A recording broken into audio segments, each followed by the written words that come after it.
नमस्कार दोस्तों। 30 साल के एक आदमी ने सुसाइड की दिल्ली में। रीज़न उनका हेयर ट्रांसप्लांट वेंट रॉन्ग। जी हाँ, वो इतना बोस्ड अप ऑपरेशन था उनकी जो सर्जरी हुई हेयर ट्रांसप्लांट की कि सिर में पीक भर गई, ब्लीडिंग रुक नहीं रही थी, बहुत बुरा हाल था। और उस बंदे ने स्ट्रेस में आके, डिप्रेशन में आके सुसाइड कर लिया। और दोस्तों पिछले 4 साल में ये चौथी या 5वीं सुसाइड है ऐसी। पर ऐसे ही एक केस मुंबई में आया अभी पिछले हफ्ते में पढ़ रहा था कि एक वुमेन ने एफआईआर दर्ज करवाई है एक सैलून के अगेंस्ट। उन्होंने उनका हाइड्रा बर्निंग फेशियल किया था जिसमें ऐसे केमिकल थे, स्ट्रॉन्ग केमिकल थे कि जो प्रॉमिस किया गया वो तो क्या होना था, उनका चेहरा पूरा डिसफिगर हो गया, काले काले धब्बे हो गए, कहीं पे जलन हो रही है उनकी। राइट, अभी उन्होंने एफआईआर दर्ज की है, केस अभी चल रहा है। दोस्तों ऐसे केस पूरे इंडिया में बढ़ते जा रहे हैं, खासकर हेयर ट्रांसप्लांट के मामले में। जानते हैं इसका सबसे बड़ा रीज़न क्या है?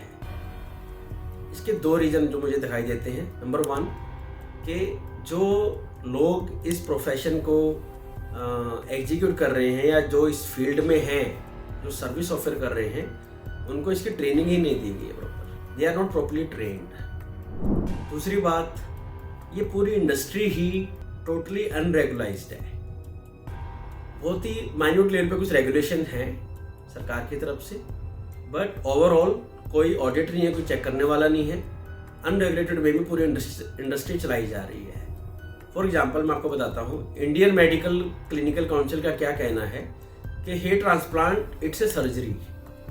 जी हाँ, ये एक सर्जरी है और सर्जरी करने के लिए आपके पास सर्जरी की और मेडिकेशन की डिग्री होनी ज़रूरी है।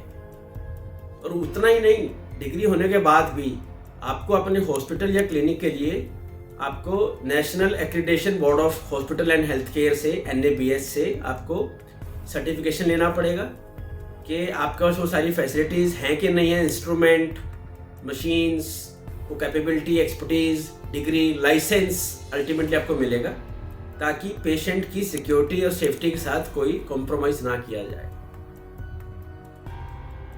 बट रियल लाइफ में आप बाहर निकल के देखिए, हेयर ट्रांसप्लांट कर कौन रहा है?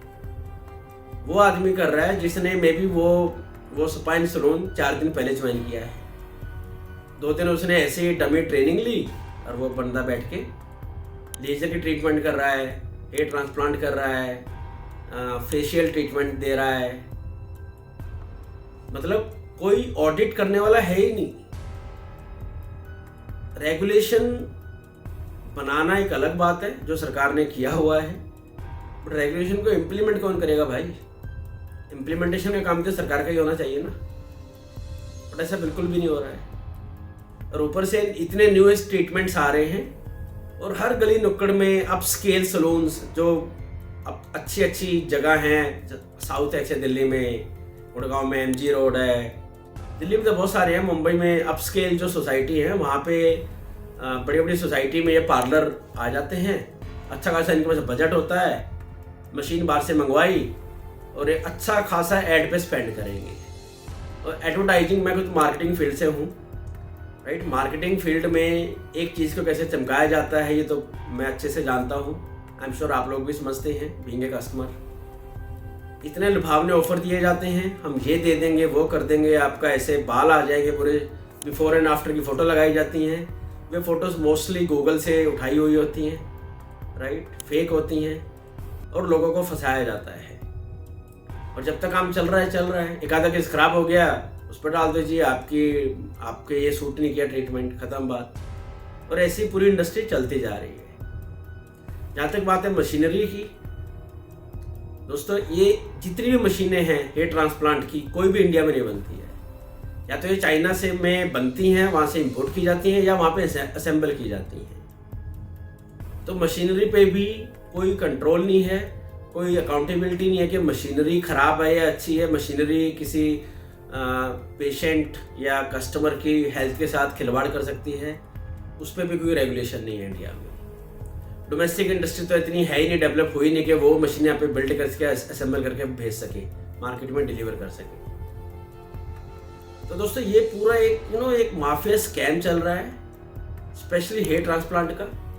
और आज का जैसे हमारा लाइफस्टाइल है, खाना पीना है, राइट, जितने भी ये केमिकल वाला खाना हम खाते हैं, गंदी हवा हम सांस लेते हैं, गंदा पानी पीते हैं, तो इस सबका इफेक्ट तो हमारी बॉडी पे एडवर्स इफेक्ट तो आएगा ही। हमारे बाल काले हो रहे हैं, झड़ रहे हैं, राइट। और ऐसे में बहुत सारे यंग 18-20 साल 25 साल के लोग, जिनकी शादी भी नहीं हुई है, उनके बाल टूटने शुरू होते हैं और एक बहुत बड़ी समस्या बन गई है। और इसी समस्या का फ़ायदा ये हेयर ट्रांसप्लांट वाले जो क्वैक्स हैं वे उठाते हैं और यहाँ पे कस्टमर भी फंसते हैं। अरे सस्ता ऑफर मिल रहा है, बिकॉज एक क्लिनिक जिसमें जिनके पास लाइसेंस है हेयर ट्रांसप्लांट का, राइट, मशीनरी है यूरोप या जर्मनी से मंगाई हुई, और एक ऐसा डॉक्टर है जिसने सर्जरी की डिग्री की हुई है, वो सस्ते में तो ऑफर नहीं करेगा।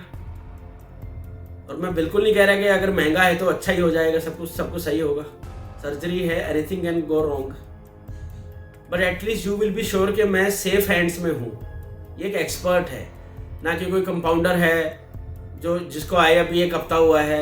इससे पहले क्या करते थे जी, मैं प्रॉपर्टी का काम करता था, मैं गाड़ियाँ बेचता था, अब ये मैंने यहाँ पे ज्वाइन किया है।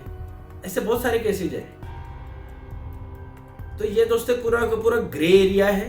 अभी हम इस ग्रे एरिया के बारे में थोड़ा सा डीपली समझते हैं। तो दोस्तों आज के टाइम में जब हम चांद पे पहुंच चुके हैं, ये कहते बड़ा दुख होता है कि हम अपनी इस धरती पे ही कुछ इम्पोर्टेंट स्टेप्स लेने में पीछे हैं।